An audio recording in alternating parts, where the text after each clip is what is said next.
Oh, you have one? I keep forgetting about him. It's all right. We're jealous of his tuxedo. Yeah, we're jealous of him. He's 007. You forget me. All right. I've been to a lot of really crappy cons. Actually, you guys don't know, I'm from Florida. And there's like freaking 30 conventions a year in Florida. Yeah. About 3 of them are good and the rest are all different degrees of crapness. In fact, you know, I'm sure you could have, many of the guests here have bad convention stories from certain conventions in Florida. Many of them the same convention. Yes, we do. I would say probably the worst, I'll give you an example, the worst line I've seen was Anime Boston 2 years ago, had a 9-hour wait for registration. Oh yeah. Yeah. So think about that the next time you're in registration. I was there that year. Yeah. I remember that. I talked. Someone asked why was that. I talked about that their head of registration System crashed. Yeah, their system crashed. They were also in a normally they're in a very large room to do the registrations, but they put in a room like for. Remember, Anime Boston's over 10,000 people. Their registration rooms maybe double the size of this room, and you couldn't fit a lot of people in there. And what they did was they did something too that looks good on paper, but execution I think probably didn't work. Was you type your own name in. Now what happens is you think, oh great, I can type my own name in. What happens? Two people come up and say, oh, what name should I do? Faye? Oh no, that's Cowboy. They'll sing there. They could take 10 minutes to figure out a name, but now times that by 9,000 people. And you'll see like all of a sudden like just the time to process a person in just grows up. And I remember Jackie Labash, who was the head of registration, she said, should we outsource? I said yes. And they outsourced, and now guess what? It's like a 10-minute wait and you're in, And well, what's funny about lines that are 9 hours long and you have these people that are in these tight spaces, they're waiting to get checked into the con, is how quickly they resort to cannibalism. But you gotta eat. Yeah. Okay, but that was not my worst con story. My worst con story. There's a convention. Should I name my names? Because I don't think it's going to happen again. This little convention called ZonaCon in Florida. Now, to give you an idea, okay.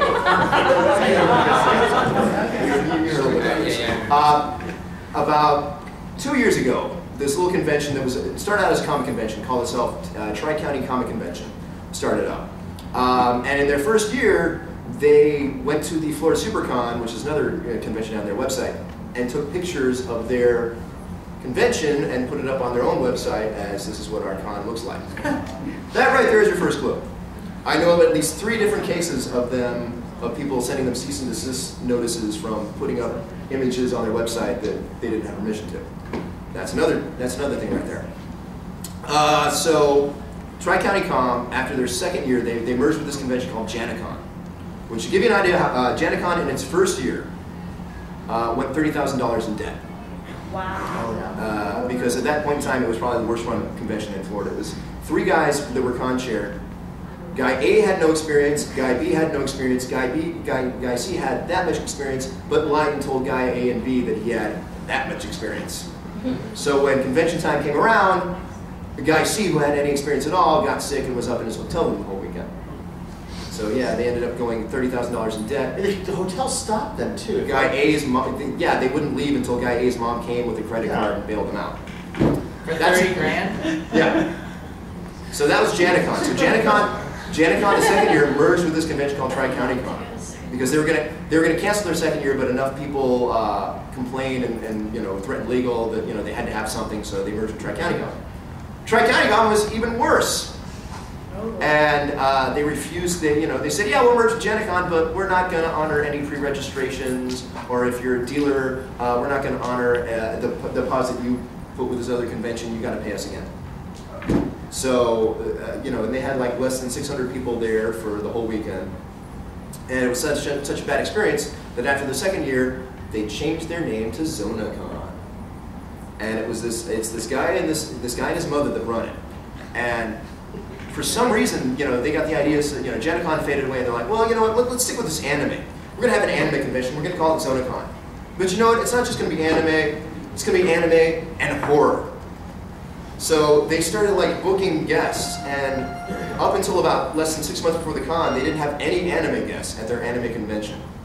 They had all these like random B-list movie stars from the 1980s, like someone who's killed in Nightmare on Elm Street 3, dead body number 4, and yeah, just random B-listers. So finally they do get a couple of anime. They signed up a couple of anime guests, and some of them, a couple of them were Richard and Ellen that are here as guests. And some of us that were down there kind of, got on the horn and warned them, so they were able to pull out before. Unfortunately, 2 anime guests weren't able to pull out. Robert Axelrod, who, among other things, does the voice of Lord Zed from Power Rangers, and Eric Vale, who does Trunks and Dragon Ball Z. He's American Italian.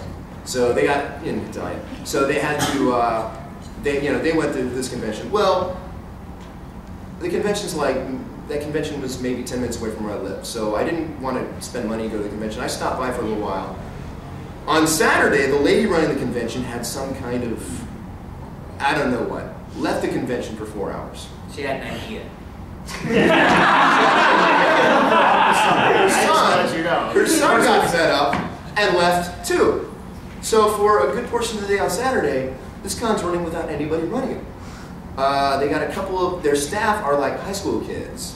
Which, nothing against high school kids, but, if you've never run a convention before, you really don't know how to, yeah, not to that level. So luckily they had one of their dealers who ran a comic book trade show every other month down in Miami, kind of stepped in and ran it for them. But, I'll give you an example. One of the guests there told me the story last month, or 2 months ago, that he was in the autograph signing room. He was supposed to be there from 9 to 6, and it was in his contract. And there was, he had maybe a dozen autographs all day. So 15 minutes before the dealer room closed, all the dealers were closing up, and he was, so he put a little sign out and said, if any, gone for the day, if you want an autograph, just call my cell phone. And he left his personal cell phone number there and left it on the desk. And didn't, nobody called him. He didn't think anything of it. So Sunday he goes to get his per diem and his, travel expenses and all that. And the lady that runs the con says, "Oh, no, you're in breach of contract because you weren't there the whole time," and refused to pay him. And refused to pay pretty much all of her guests.